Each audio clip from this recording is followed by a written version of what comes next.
Well, he's just 15 years old and one of the biggest prodigies in the world of chess.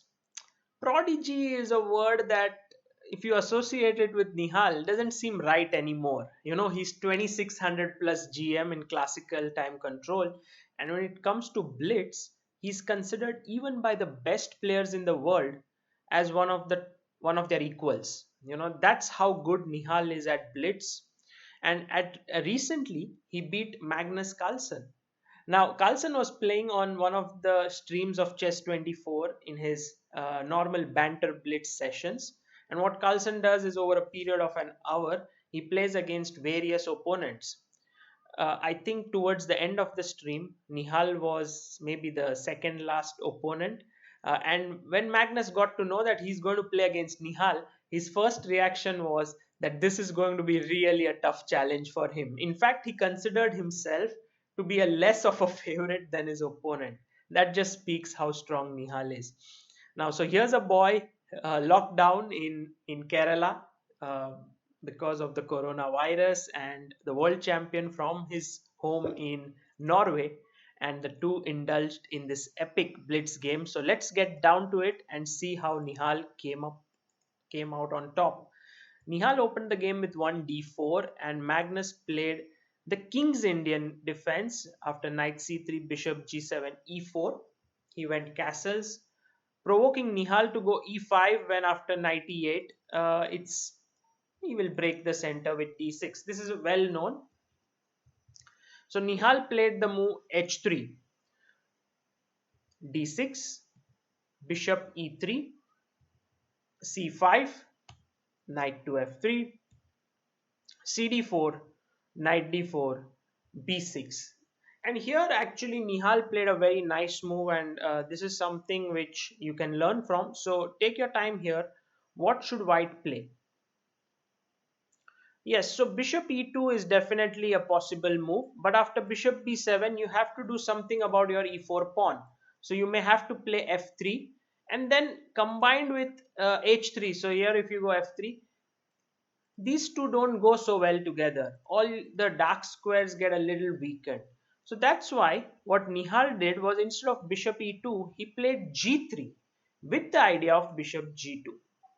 Now bishop b7, bg2, knight d7, castles, and as Magnus said in his stream after rook e8, he felt that white had this very nagging edge, small edge. So rook e1, queen c7, rook c1, rook c8, and there came the move b3. So white has solidified everything. By the way, just in case you are wondering if whether black could take this pawn, not really. The knight would jump, and there is a fork looming large on c7.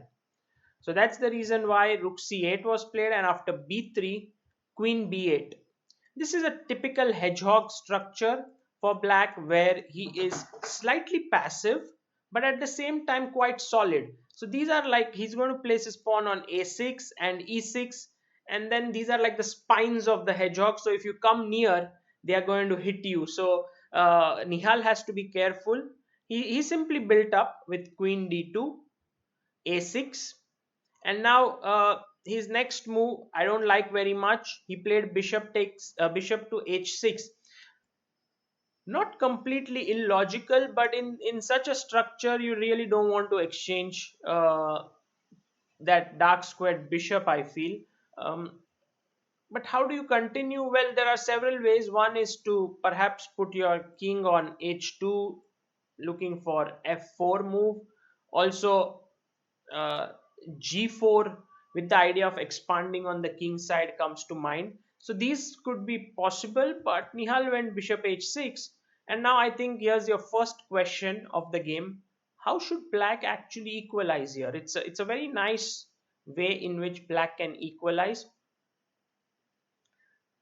Carlsen made the move queen a8, which was not such a good one. He wants to put pressure on e4, that's for sure.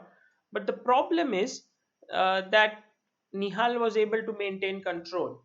The best way is to take, queen takes, and now play a very strong move b5. He hits on the queen side, and after c into b5, you follow it up with the move e5. This is a good move, and after knight moves back, you I think the best is to play knight c6, and then after take, this is somehow equal position. And you see how after the bishops are exchanged, you put your pawn on e5, so this bishop is no longer blocked in. That's a very typical concept in such openings.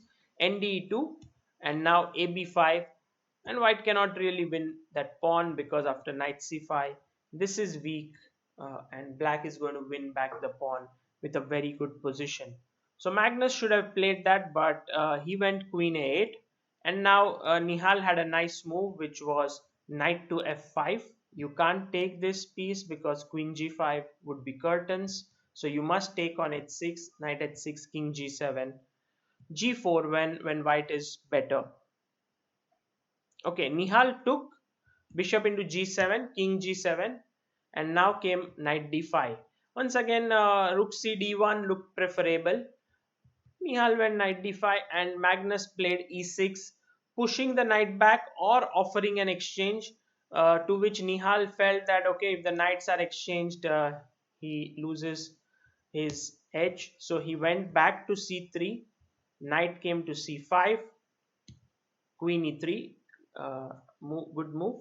Uh, you see that a lot of action on e4 pawn. There are four attackers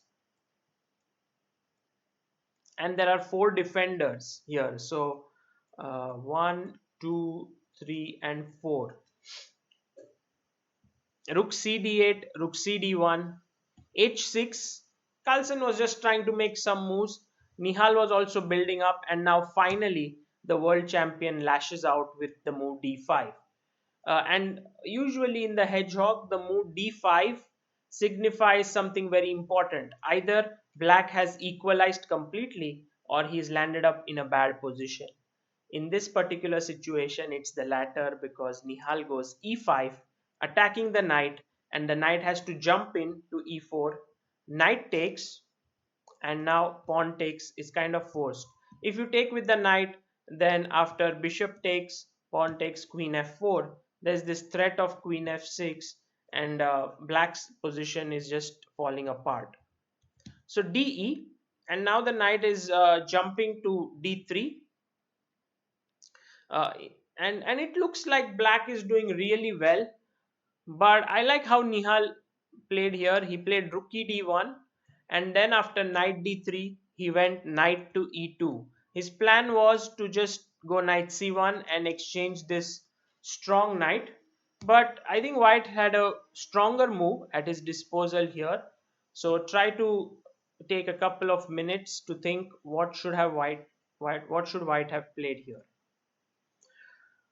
So the e5 pawn is hanging, and hence the best move here was f4. Very powerful move defending the e5 pawn. You can't take e into f3 because after rook d3, fg2 comes a powerful stroke. I hope you have noticed it. It is knight into e6, right? fe6, and now rook to d7, checking the king. And if the king goes to the last rank, it's queen h6, and it's all over. White has managed to reach the black king first. So f4 really cannot be taken into f3, and hence white is able to solidify his structure, and then he could exchange off this knight like this, or he can bring back his knight from e2 to c1 when he's clearly better. Knight e2 allowed black to take knight into e5, and now Nihal took queen into b6. Magnus took on d2, rook d2, and now comes the next critical moment in the game for Carlsen. It's black to move. What would you play here? What's the way to equalize the position?